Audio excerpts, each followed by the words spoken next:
Hello guys, welcome back to our course at Communication Psychology, session 6, part 2. After we discuss about agenda setting theory, now we will proceed to our next topic called framing. But don't forget, framing and agenda setting has correlate. So please don't forget about the topic agenda setting theory. So please open to slide 9 and we will continue with our discussion. When we talk about mass communication, framing is seen as a theory and process. Jadi framing ini harus dilihat dari sudut pandang teorinya dan dari sudut pandang proses. If we talk about framing theory as a theory, framing theory is often associated with agenda setting theory because these two theory talks about how the media differ and persuade the attention of audience from the interest of an issue into what they want to project and use to determine the effects of media. Jadi kalau misalnya dari segi konsep teori, biasanya framing ini akan dikaitkan dengan teori agenda setting. Intinya adalah bagaimana media bisa mengalihkan perhatian audiens dari suatu isu ke isu yang lain berdasarkan dari tujuan si media tersebut. The basis for the framing theory is that the media focus on attention on certain events and then places them into a field of meaning. Meanwhile, as a process, framing lies in the four elements of communication, or we already learned about communication component, communication elements called sender, receiver, message, and aiding by one culture. Framing theory aims to identify various schemes of how individual perceive the world. Teori framing bertujuan untuk mengidentifikasi berbagai skema atau berbagai hal tentang bagaimana individu memandang suatu dunia. Nah, framing theory has now developed into an important theory that can be applied to several key areas in the transactional media society. Knowledge of framing theory is very important in planning media campaign in advertising, public relations, and politics. Jadi itu ya manfaat praktisnya dari kita belajar framing, karena pengetahuan tentang framing ini bisa kita gunakan untuk marketing, iklan, public relasi, sampai ke hal-hal yang berbau politik kayak gitu ya. Okay, please continue to slide 10. Nah, slide 10 until 12, because on this 3 slide we will discuss about the development of setting theory. There is so many scientists talk about framing, but who is considered the main pioneer of framing theory is Erving Goffman. At slide 10 ya. He argues that interpretive design is a central element of cultural belief system. Goffman calls the interpretive design frames that we use in our everyday life experience to understand the world. Frames help reduce the complexity of information and have a function as two-way process. There are help interpret and reconstruct reality. Gampangannya adalah dunia ini kan dipengaruhi dengan berbagai informasi, ya kan? Dan kadang informasi itu kan kita bisa secara subjektif mengartikan Jadi penafsiran kita akan berbeda-beda. Nah, dengan adanya framing dari media, dalam tanda kutip kita bisa dibantu supaya kita bisa fokus. Kita bisa memudahkan tafsiran kita terhadap satu isu, dan bahkan kita bisa merekonstruksi realitasnya kita, atau kita bisa membangun kembali pemikirannya kita. Misalnya kita coba berpikir bahwa, contoh lah paling gampang, teori bumi datar gitu kan. Kalau misalnya media kita selalu memblow up tentang bumi itu datar, dan bahkan dalam tanda kutip ya, terus menghadirkan penelitian, terus menghadirkan data-data ilmiah dan sebagainya, bisa loh pada akhirnya kita terrekonstruk realitasnya kita, terbangun kembali persepsinya kita bahwa bumi itu bukan bulat tetapi datar. Nah, itu yang dibentuk sebagai framing. Itu ya. Tetapi seiring berjalannya waktu, si Goffman ini, the concept of frame yang ditawarkan oleh Goffman has a root concept from phenomenology. Apa itu fenomenologi? Phenomenology is a philosophical approach which argues that the meaning of the word is felt by every individual based on belief in world life, experience, and knowledge. Jadi fenomenologi itu berpendapat bahwa hal yang terjadi di dunia ini dapat kita maknai, dapat kita rasakan oleh setiap individu berdasarkan dari kepercayaannya kita, pengalamannya kita, dan pengetahuannya kita. Nah, traditionally the meaning of the word is conveyed through a process of socialization, teman-teman. And then creating a collective reality within a culture or society.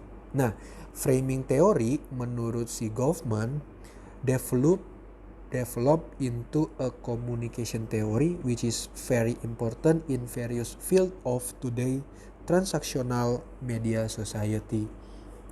Karena kan secara tradisional kan dalam pendekatan fenomenologis, makna dunia itu kan disampaikan melalui proses sosialisasi.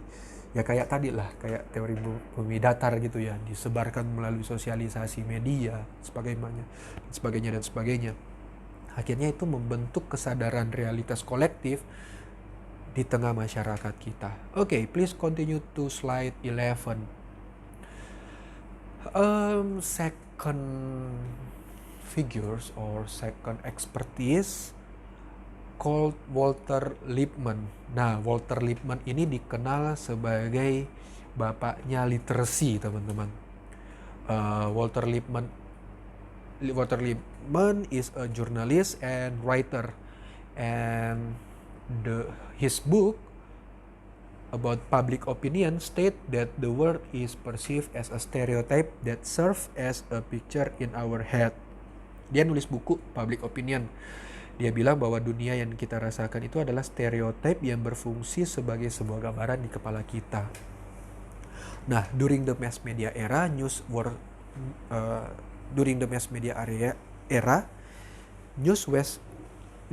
was transmit via a small number of national television dulu gitu ya.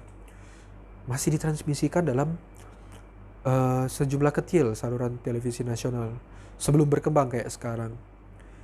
Dan akhirnya influencing national audience. Bayangkan, cuma small number of national television channel, but it can influencing national audience. And when the media is transformed into network media, where each individual actively choose information, then the framing theory needs to be repositioned. Jadi harus bisa diganti. Nah, yang menarik adalah idenya si Lippmann. Lippmann ideas about how individual perceive the world seems to be more decisive than the types of information channels used. In this case, framing theory needs to include individual factors as actors in the framing process. Gini, Lippmann menambahkan suatu cara pandang baru, teman-teman, di dalam konsep framing teori ini ya. Dia bilang bahwa meskipun media ini bisa mempengaruhi kita, bisa mempengaruhi framingnya kita, tapi ada individu loh sebagai salah satu faktor, bahkan dia disebut sebagai aktor dalam proses framing ini. Jadi sebenarnya bukan medianya yang bentuk framing, tetapi orang di balik medianya. Dia pengen apa? Dia pengen masyarakat ini memframing apa? Nah, dia menggunakan media untuk melakukan framing. Oleh sebab itu, karena ada beberapa perkembangan tentang teori framing, as we can see on slide 12, Lopez Rabadan and Vicente Marino propose to diferensiasikan the development of framing theory menjadi 3 fase, teman-teman. Jadi di fase pertama gini, supaya kita nggak bosan gitu ya, dan kita tetap fokus pada perkuliahan ini, in order to be more dynamic in our lecture process, please write an explanation of the steps beside the sign arah, sign way gitu ya. Jadi agar supaya perkuliahan kita lebih dinamis, kalian gak ngantuk juga, teman-teman gak bosan juga. Jadi silakan sementara Anda mendengarkan penjelasan saya, di setiap tahapan itu kan sudah ada tanda kayak panah. Nah, kalian tuliskan apa yang terjadi di setiap tahap-tahap tersebut. Okay, so we will start the initial stage between 1974 until 1990 was marked by the start of the instrumental application based on the sociological definition of framing. It was at this stage that framing theory began to enter the field of communication studies. The second phase took place during the 1990s according to the definition of frames as a special media study with an application in media discourse analysis with a somewhat uncontrolled and dispersed methodology. Nah, during this period, teman-teman, there was intense theoretical debate between those who argued that framing was nothing more than an extension of agenda setting versus those who argued that framing was a complementary but distinct theory.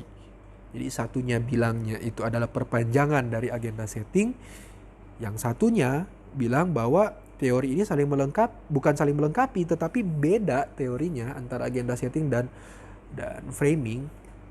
And the third stage, namely the stage of reorganization and empirical development, began at the turn of the 21st century and continues until today.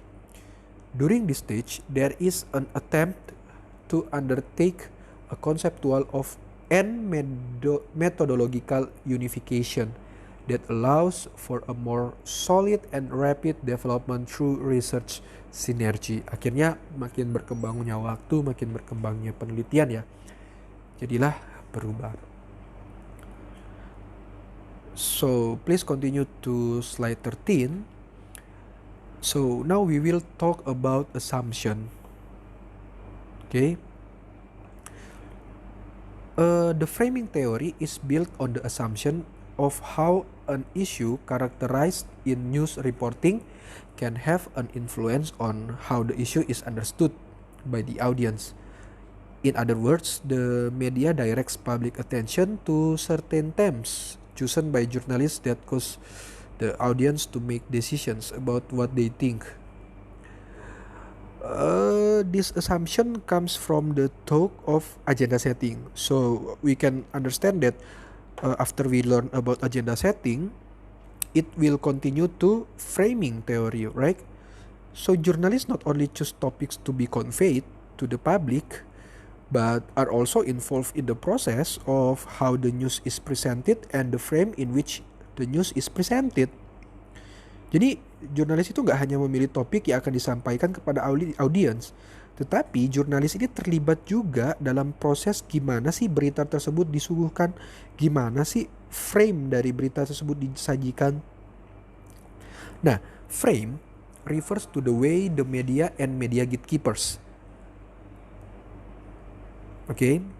and present the events and issue they cover.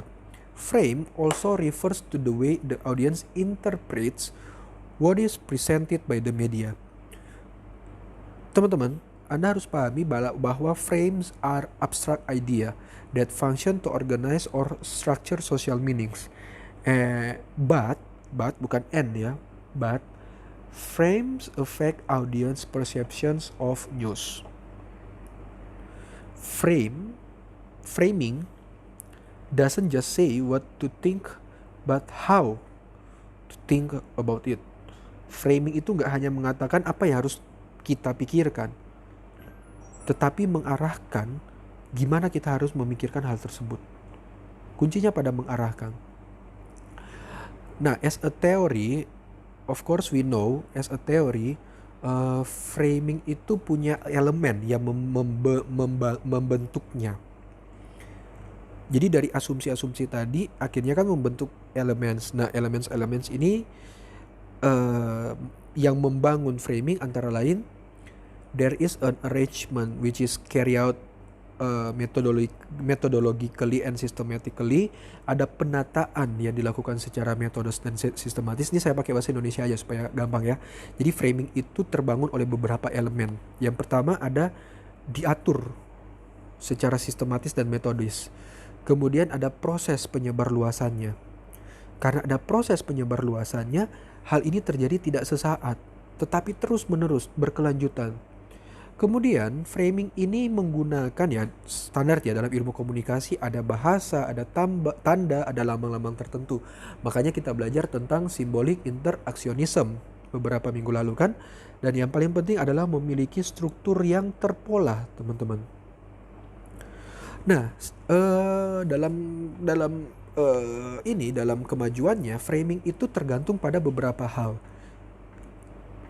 Media atau berita yang akan dibuatkan framing akan tergantung pada 3 hal. Yang pertama, perspektif jurnalis. Nah, ini bersifat subjektivitas banget.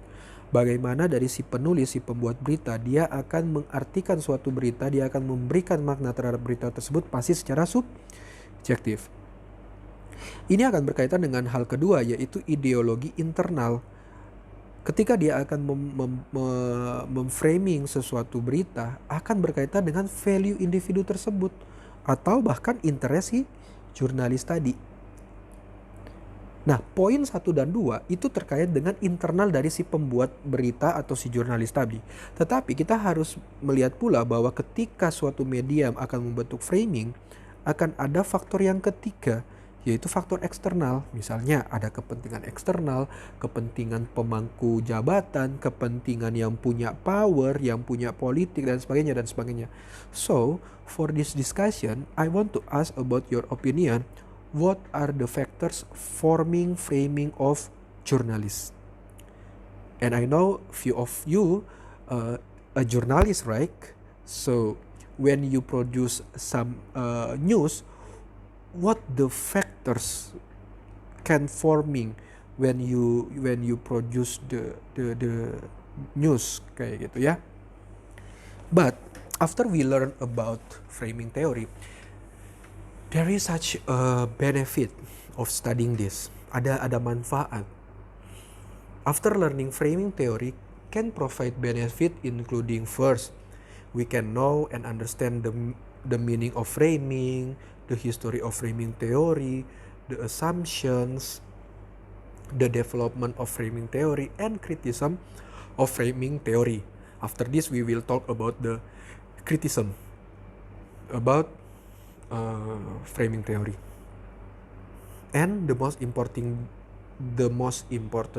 benefit that we can get after we learn about framing theory is be a consideration for us, menjadi pertimbangan bagi kita to behave towards the mass media. Bagaimana kita bersikap terhadap media massa. Nah, on the slide 16, we can talk about critics about this framing theory. And of course, guys, the framing theory cannot be separate from various criticism, ya. There are four criticism that experts say to this theory. First, framing builds distrust of the media. Framing creates a gap between truth and public awareness by creating a point of view. Framing distorts the truth. And then the last, frames limit the debate by placing vocabulary and metaphors that can be used in the news, used by all the public.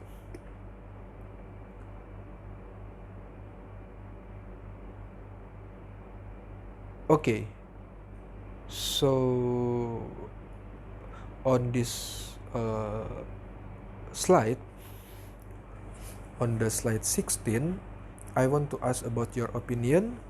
Based on your opinion, what else the criticism that we can given to this theory? For this, please write your answer at the YouTube column, ya. And for the last, we will talk about the relevancy between agenda setting, framing, and psychology. But to talk about this, we will proceed to Bella forum discussion. First, we will talk about agenda setting. Agenda setting is at the first level, while framing as the second level. What this mean? Apa maksudnya ini? Agenda setting ada pada level pertama, sementara framing pada level kedua. And second that we have to discuss is how these two topic is relevant to our psychology course or keilmuan psikologi. How are these topics relevant to psychology? Please write your answer on the Bella forum that I have provided to you, or you can make a new discussion, ya. So this is a brief review of framing theory and agenda setting related to definition, history, assumptions, development, and its criticism. Guys, hopefully it can add or it can make some insight for you, adding some knowledge about agenda setting and framing theory as one of the media effects theory in particular and communication theory in general. So in session 7, we will review all the materials. We will use Zoom. So you have to prepare questions if there is a topic from first session until 6 sessions that is not clear enough for you. And on the session 7, we will also discuss about our assignments and also the mid-semester exams. And sorry for today because my sound not too clear, ya, because I have some flu. But for you, I hope that you are always stay healthy, always be happy, and keep working, keep on progress, terus berkarya. Bye-bye and God bless you all.